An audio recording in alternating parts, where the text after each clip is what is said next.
Hey there, and welcome back to another one of my Path of Exile 2 videos. Today we will be looking at my new creation, the ROCKETMAN build. And as you can tell, all we're doing is we're flying around, exploding like a rocket. And this is completely due to Shankgonne boots. So, these boots replace our dodge roll with a new attack, effectively attack. So think of it like Blink, but an attack, a leap. So it always lets us leap around, and it has a base physical damage. So this is very important. It has a base physical damage. It does have a cooldown, and it does have pretty high crit chance for a skill. The quality does give us cooldown reduction, but obviously you can't qual directly onto these skills that are attached to items. But we will have other ways around that. And these give us some stun threshold, rarity, fire res, blah, blah, blah. But you cannot sprint. So one of the first things, I love the idea of these boots. I put them on, and then it's like, wow, I'm slow. This 3.5 seconds is a long time to wait for the cooldown. And consider that these are level 20. The cooldown, the base cooldown of the skill does scale with the level. So every 2 levels, you'll drop 0.1 seconds off of the cooldown. And also, the higher the level, the more the damage, obviously. But this skill in particular has some very incredible damage scaling. So you can see at level 20, 521 to 967. And then we jump up to level 33, which is what we're at, 3219 to 5978. So just over 3k to just under 6k, or roughly 6 times the value of our original number. So it is a very high scaling skill. So one of the main goals of this build was to push levels, and it does have the fire tag and physical tag.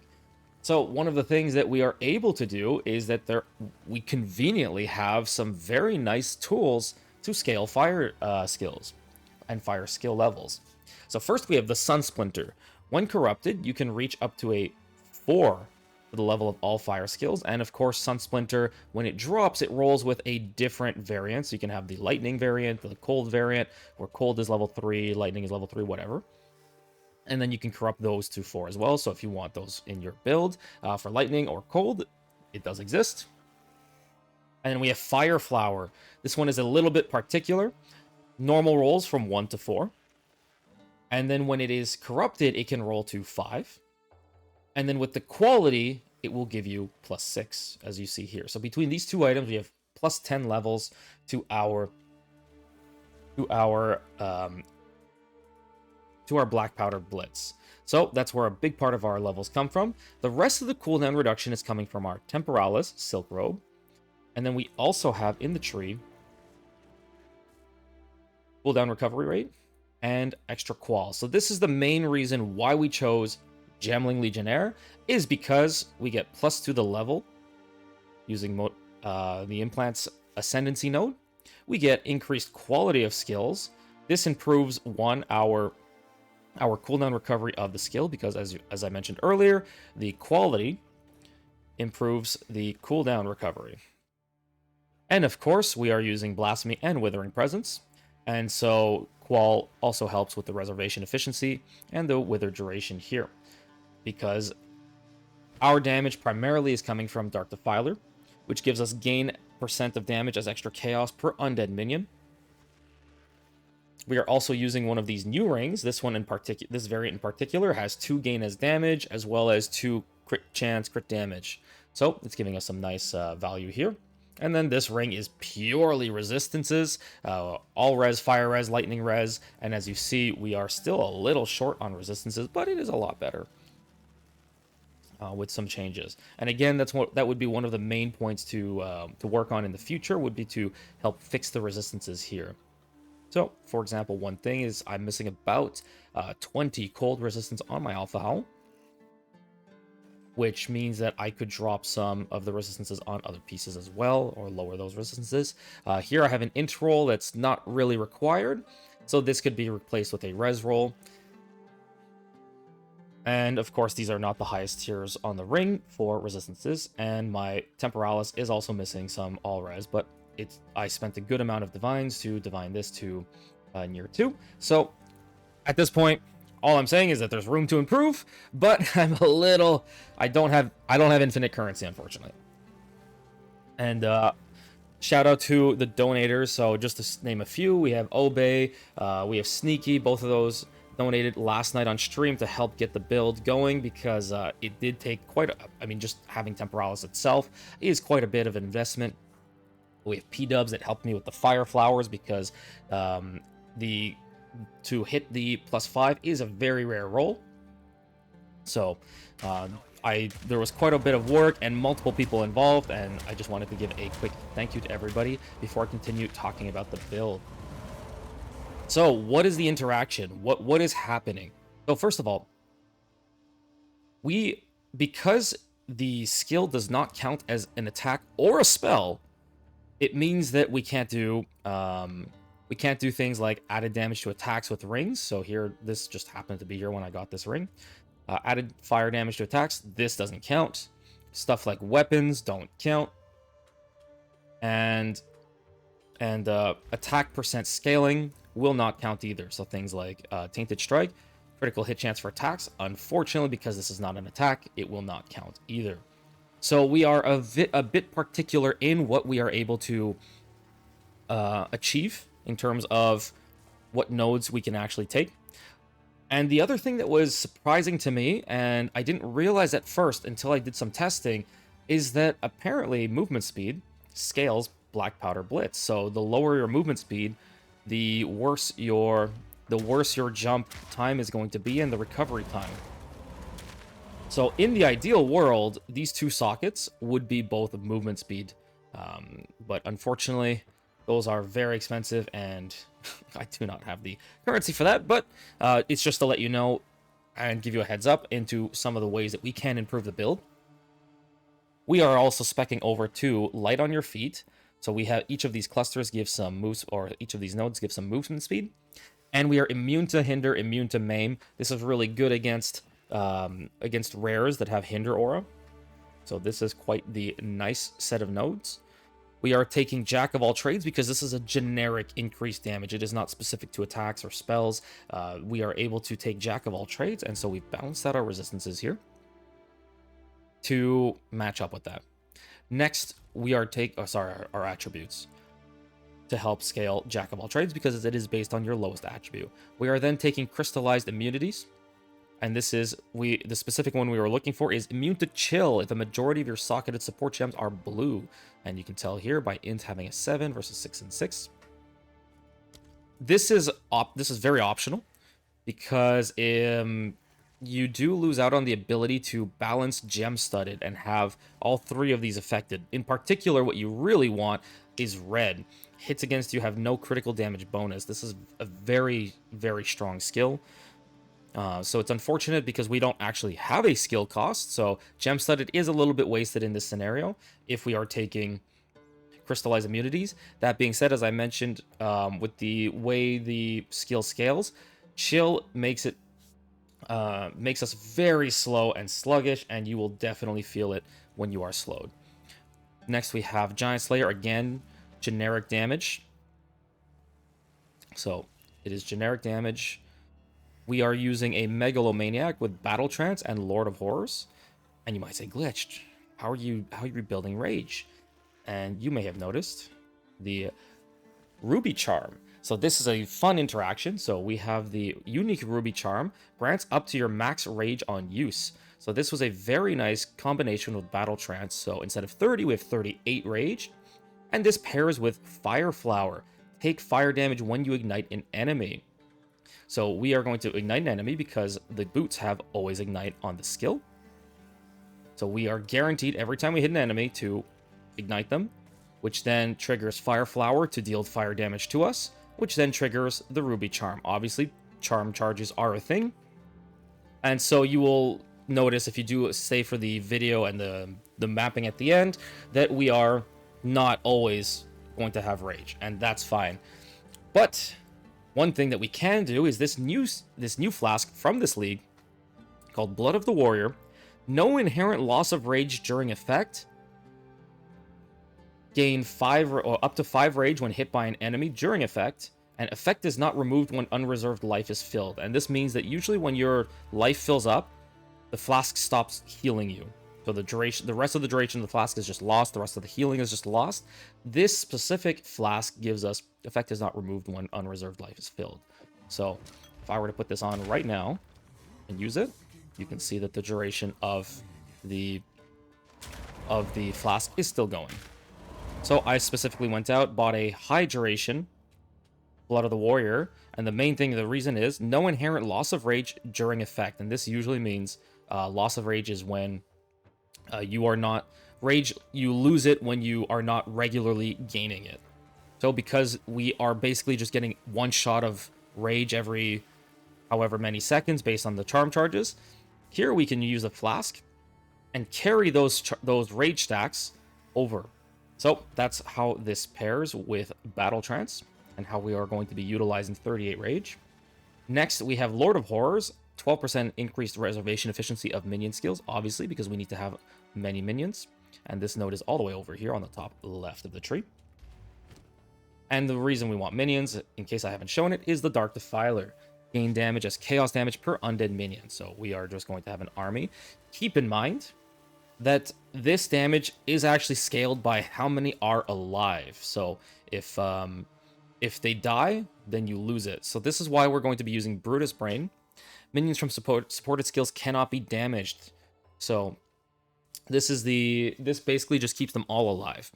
One of the things that probably especially if you played 0.1 minions, you probably would recognize that this combo, or at least Fireflower, was used for arsonists. And one of the original intents of the build was to actually mix in arsonists in the build, but I found that with testing, even level 30 plus arsonists were just not dealing a great amount of damage, so I ended up moving away from that idea. And just having the minions here for chaos damage scaling. And because the skill does not actually take our weapon, we don't actually need a weapon. We don't need a wand because it's not considered a spell. So we are just using the Dark Defiler to pair with our Sun Splinter. So that's the reason for how much spirit we have, and that explains this against the darkness, which gives us spirit per notable and some gain as damage. Keep in mind, I did drop these 2 nodes, and that means I lost 1 full minion because I wanted to take some cooldown recovery and area of effect. You'll notice that when I am going through, area of effect is still relatively limited, despite having area of effect on just about every jewel, as well as this notable, and using magnified area as the support gem on the skill. So I figured 1 minion when we already have 30 is not that big of a deal, but getting my cooldown recovery and area effect going is very important. So remember, we started with a 3.5 second cooldown time. With the plus levels, we dropped this down to 2.9 seconds. And then now it is perfect. It is absolutely perfect. We hit exactly 0.7 cooldown with a 0.7 use time. So as soon as we land, we are able to jump again. And that is the core idea of this build. Next, we do again give up a few minions. Blasphemy. We have Despair, which gives minus chaos resistance to enemies. Because we have so much gain as chaos, this is a natural addition for our bossing purposes. Otherwise, for mapping and just general movement, we are going to use Temporal Chains. And then we have Withering Presence, and this is where the gloves are explained. So Withering Presence, while active, emits an aura that periodically withers enemies in your presence, and Wither applies 5% increased damage, chaos damage taken, and can be inflicted up to 10 times. So this means that assuming they are in our presence the entire time, we get 50% increased damage. But wait, there's more. We have gloves with 100% increased effective socketed items, paired with 2 ruins that give 20% increased withered magnitude for a total of 80% increased withered magnitude. We then have withered magnitude on Jewel, and we have withered magnitude up here on the tree. Withered magnitude, and withered magnitude. So with this, we are able to scale the amount of chaos damage the boss is taking. We are scaling a little bit, and we are gaining a lot as chaos. So a big portion of our damage is going to be chaos related here. And of course, because it has such a high base crit, I decided to lean into crits. And you'll definitely notice that when we miss our crit, the damage will look very poor. And when we crit, oh, the enemy just kind of disappears. So that explains the core of the build. The integrated efficiency does give us skill speed per green support, damage per red support, and crit chance per blue support. So we have 2 green, 2 blue here. We are using Raketa's Flow to inverse the enemy's resistances. We're using Fire Mastery for +1. Again, we scale very well with +1 levels. We're using Magnified Area, which then swaps with Concentrated Area, which I will just move to be closer. We swap these around. And then we have we have Deliberation for more damage, and Shocking Leap. So when we crit, especially for bossing purposes, we will do 1 leap, hopefully crit. It will leave a shocked ground on the ground for the boss to be shocked, and that means our next sets of damage will do even more. And again, because of Withering Presence, our full damage doesn't scale immediately. So Shocking Leap is just a natural addition to help with those tankier enemies. So that's the core of the build. I hope you enjoyed watching. I will be doing a map as well as showing Sekhemas. I know if you were here last night on stream, well, you already saw me clear Sekhemas. I actually forgot to put my very nice Heart of the Well into my tree last night when I was doing it. So I was missing a good chunk of damage. And I just made overall optimizations today based on what I learned last night on the stream. So thank you for watching. Hope you enjoyed, and enjoy watching some clips of me playing with this build. For pure context purposes, I don't actually recommend anybody make this. This total build, as it stands, would cost you well over 100 divines, and you can easily kill a lot more stuff and clear a lot faster if you had more than 100 divines on stuff. So again, this is a for fun build. You want to just really try something that's out there, very different, here you go. So without further ado, enjoy the mapping.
Onward, I do intend.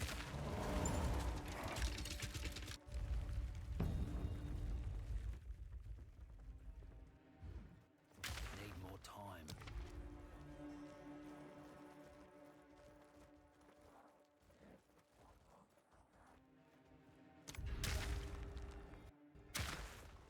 Not yet.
against the shackles of fate, if you so desire.